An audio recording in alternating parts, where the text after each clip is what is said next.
नबी अल्लाह वाला आलिक व अस्हाबिक या नूर अल्लाह वाला आलिक व सहाबिक या नूर अल्लाह। पढ़ सैयद ते सलवातूं, पढ़ सैयद ते सलवातूं, सरदार मदीने वारो, सरकार मदीने वारो कंदो सारे जग जी भली भली। पढ़ सैयद ते सलवातूं। सुभान अल्लाह। मोहतरम जनाब वाजिबुल एहतराम असांजे जमात जे निगरान आशिक़े रसूल साईं फ़कीर अरबाब अली मेतलो साईं बादशाह खे, बाबे रुस्तम अली मेतलो साईं बादशाह खे, जेके भी दोस्त सलवात सगोरी में आया सभिनी खे लख करोड़ मुबारकूं। जो तव्हां असां वेही करे अॼु अल्लाह जे महबूब नबियुनि जे सरदार अड़ियलनि जे आधार नबी हज़रत मोहम्मद मुस्तफ़ा सल्लल्लाहु अलैहि वसल्लम जी लख सलवात सगोरी पढ़ी अथसीं। ऐं साईं जन हे लख सलवात शरीफ़ पढ़ाई आहे। दोस्तो सलवात सगोरी हिकु अहिड़ो अमल आहे, उहा इबादत आहे जो बानो महबूब जी सलवात पढ़े, पढ़ंदो रहे सलवात नो पोइते न हटे, और रब जो वलीउल्लाह थी वेंदो, अल्लाह जो वली थी वेंदो। मदीने वारे साईं ते, मदीने वारे घोट ते घणी सलवात पढ़ण सां। पर सलवात पढ़ण वारो इश्क उहो वधाईंदो वञे, घटिजे न।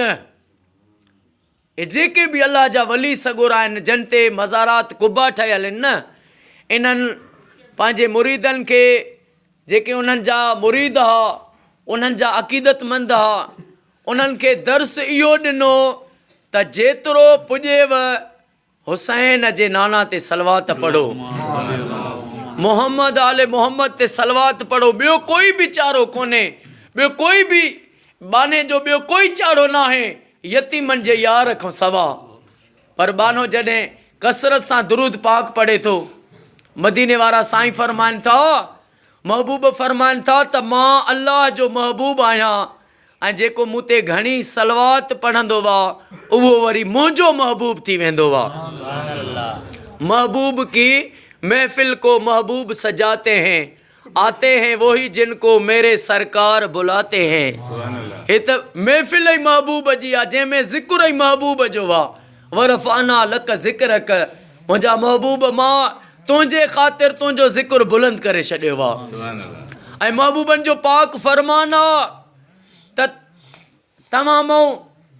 तमामो कोई एसि ताईं मोमिन न थींदो, मोमिन एसि ताईं न थींदो जेसि ताईं तव्हां पंहिंजे जान खां, माल खां, घर बचनि खां, औलाद खां, हर शइ खां वधीक मूंसां मोहबत न कंदो, एसि ताईं तव्हां मोमिन न थींदो। माना जेसि ताईं इंसान पंहिंजे साह खां वधीक, पंहिंजे औलाद खां वधीक, काइनात में हर शइ खां वधीक जॾहिं मदीने वारे साईं सां प्यार कयईं, पोइ उहो सचो मोमिन पोइ आहे। मुंहिंजे महबूब करीम सल्लल्लाहु अलैहि वसल्लम जो इश्क जंहिंखे लॻी वञे, मुंहिंजे महबूबनि जी तार जंहिंखे, इहा तार जेका ॻंढिजी वञे, लहू लॻी पवे, त उन जी पोइ महबूब खां सवा, महबूब जे सलवात खां सवा कॾहिं बि न सरंदी। महबूब जे कचहरी में हिकु ॾींहुं वेठा थिया, पाक असां बि सगोरा बि वेठा हुआ।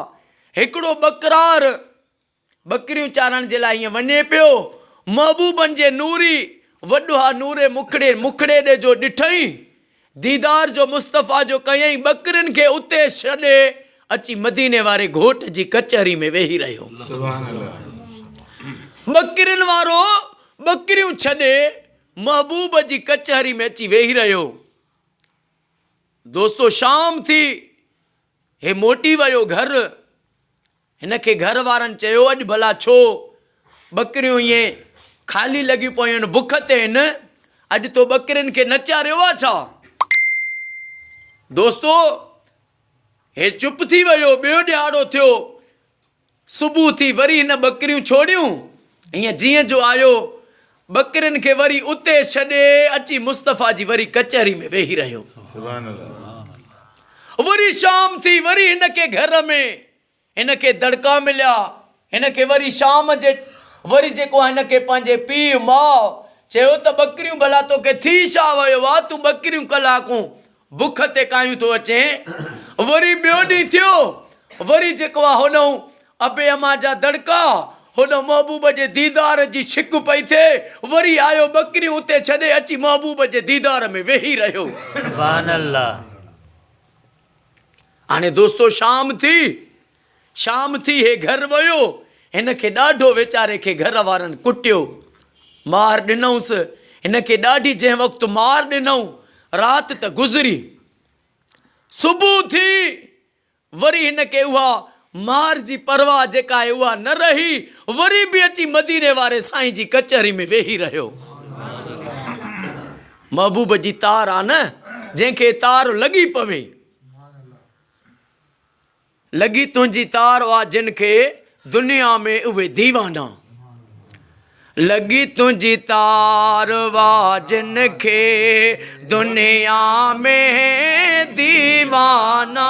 ओ लॻी तुंहिंजी तार वाह जिन खे दुनिया में दीवाना। असां बि चार पहर प्यार में हा परवाना।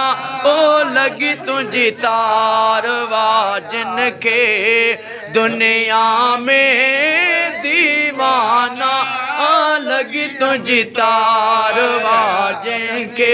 दोस्तो वरी अची वरी आयो बकरियूं काहे, वरी बि अची महबूब जी कचहरी में वरी बि वेही रहियो। हाणे राति जो हिन खे मार मिली आहे, वरी बि अची मदीने वारे साईं जे दीदार में वेठो।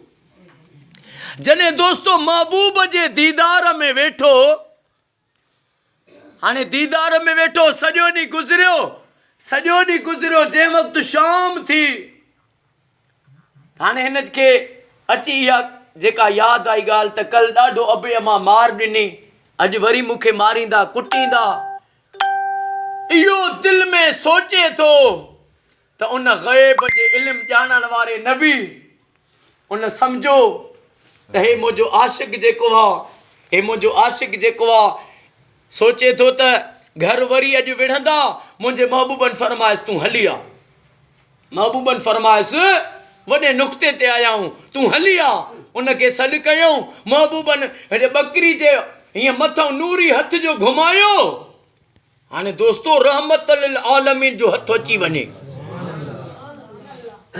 हुन बि महबूबनि जो फरमान आहे त जंहिं बाने खे गुरबत अची वञे न, उहो बकरी धारे। बकरी धारींदो न, घर में बकरी धारे, ख़ुदा जो कसम आहे, उहो अमीर थी वेंदो। बकरी धारे, दर ते बकरी बीठी, सम्झ भाग उन ॾे आयो। हिकु धारे, ॿ धारे, 5 धारे, 10 धारे, पर बकरी धारे, उन तो ग़रीबत दूर थी वेंदी। हाणे महबूबनि जो बकरियुनि ते हीअं हथ घुमायो त दोस्तो जीअं जो बकरार शाम जे टाइम ते बकरियूं घर काहे वियो त हुन जे घर वारनि जो ॾिठो त हीअ बकरियुनि जूं कुखूं भरियूं पयूं आहिनि। अची जो खीर ॾुधऊं त थां भरिजी विया। पुछऊंसि ॾे ख़बर, कल जो तोखे मार ॾिनीसीं, उन मार में भला आहे न को शइ जो अॼु तूं एॾो बकरियूं जेको आहे ईअं चारे आयो आहे। चई अॼु बि मां कोन चारियूं आहिनि, जंहिंजे दीदार में वेहंदो आहियां उन जो नूरी मथां हथ घुमियो आहे हिननि ते। दोस्तो उहे आया, मुंहिंजे महबूब ॾे आया, महबूबनि ॾे आया। उन बकरा जा वालदेन उहे बि कलमो भरे मुसलमान थिया। उहो महबूब जो जेको ग़ुलाम बकरार आशिक़े रसूल, उहो पाण उन जा वालदेन मदीने वारे घोट ते कलमो भरियऊं, महबूब जा उम्मती थिया, मुसलमान थिया। पर दोस्तो जीअं भिटाई साईं फरमान था त पंधु कंदे पिरीअ ॾे जेथी आऊं मरां, त आहे गल पिरियां खून मुंहिंजो सरतियूं। अगरि हिन अल्लाह जी राह में, अल्लाह जे रसूल जे हिन दीन जी तबलीग में, महबूब जे सलवात पढ़ण जे लाइ इंसान ते का तकलीफ़ थी अचे, सी तो बर्दाश्त करे, जा का देर सां वीचारा आहे साईं बादशाह वारा अचनि था, बाबो साईं बादशाह दाड़ा वाहन को अचे तो बाबो सुमरो साईं बादशाह बाबो साईं साईं लतीफ़ ॾिनो कटोर साईं आ शाहन बाबो साईं आ केॾो पंधु करे अचनि था उतों अचनि था त वञूं जमायत सां वेही नबियुनि जे सरदार ते सलात पढ़ूं पर अचनि था त ईअं आस्ते बि न ईअं दिलि सां था पढ़नि ॾाढे था पढ़नि सलवात पर इन्हनि जो जेको हिकु हिकु क़दम आहे न हिकु हिकु क़दम आहे ख़ुदा जी ज़ात जो कसम आहे इन हिकु हिकु क़दम भरे अचण जो रब इन्हनि खे सवाब अता फरमाईंदो आहे त जेका बि ज़िंदगी आहे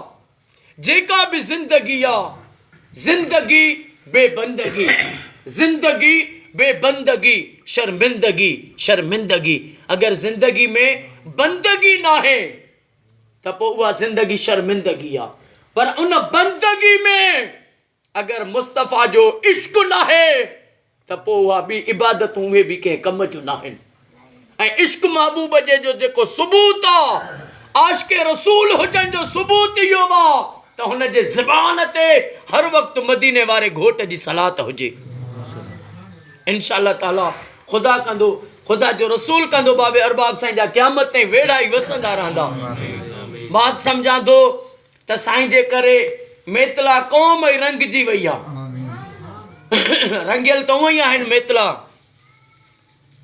कल साईं ॿुधायो सुजरे वारी ॻाल्हि कयईं त मेतला क़ौम जो सुजरो एॾी पाक निस्बत ॿुधाई मां चयो साईं इहो मूंखे सुजरो ॾेखारिजो इहो मां पंहिंजे किताब ते नोट कंदुसि छो जो मुंहिंजे जमायत जी जेका पीढ़ आहे उहो बि मेतलो आहे निगरान आहे जमायत जो साईं वेठा आहिनि शफ़क़त साईं बादशाह इन्हनि जे भाउ वकील साहब उन्हनि जे जेको साईं वारा असुल नबी साईं जे वार मुबारक जा ख़िदमत गुज़ारनि रोड़ी वार मुबारक ते अबनि ॾाॾनि खां वठी हिननि जी ड्यूटी आहे पोइ इहो साईं जन खे चऊं पिया त इहो सुजरे वारो मूंखे ॾियो मूंखे यकीन आहे तव्हां ॿुधायो पर उन ते मां तहरीर करे पंहिंजे किताब में उहा शइ लिखी छॾींदुसि त साईं खे अरबाब साईं बादशाह खे हर महीने 21 जेका मिलियल आहे ऐं इंशाअल्लाह ताला हाणे हर महीने हिते सुणे दस्तगीर जी 11 बि वरी मुक़ररु थी वई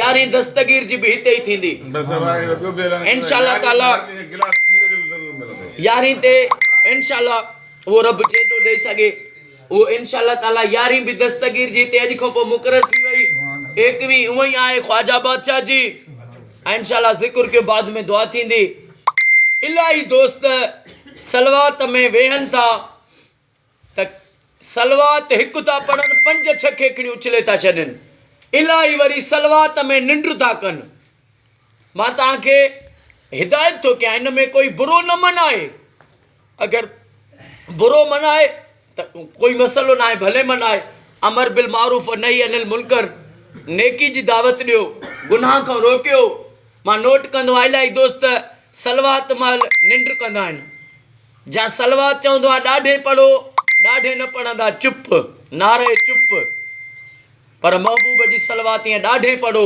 हाणे सलवात ॾाढे पढ़ण सां 2 सवाब आहिनि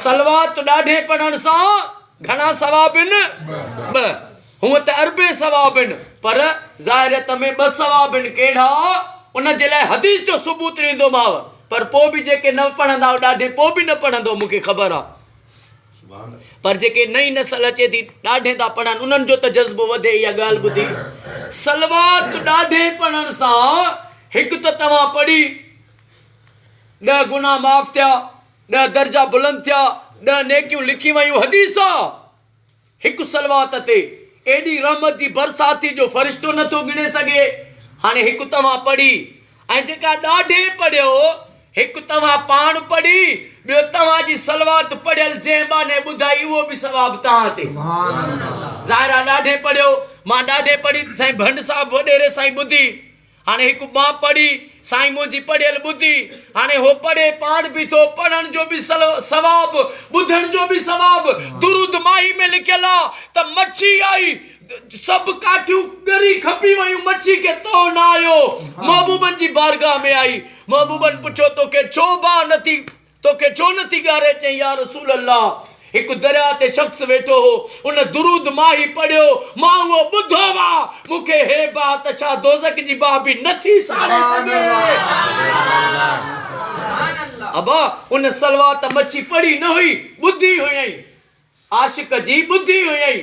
त तव्हां ॾाढे पढ़ंदव, जेको भिक वारो वा, जेके न पढ़ंदा उहे न ई पढ़ंदव, पर जेके वरी दोस्त ॾाढे पढ़ंदा उहे अञा वरी वधाईंदा सलवात खे। ख़ुदा जो हबीब सभिनी खे अमल करण जी तौफ़ीक़ अता फरमाए।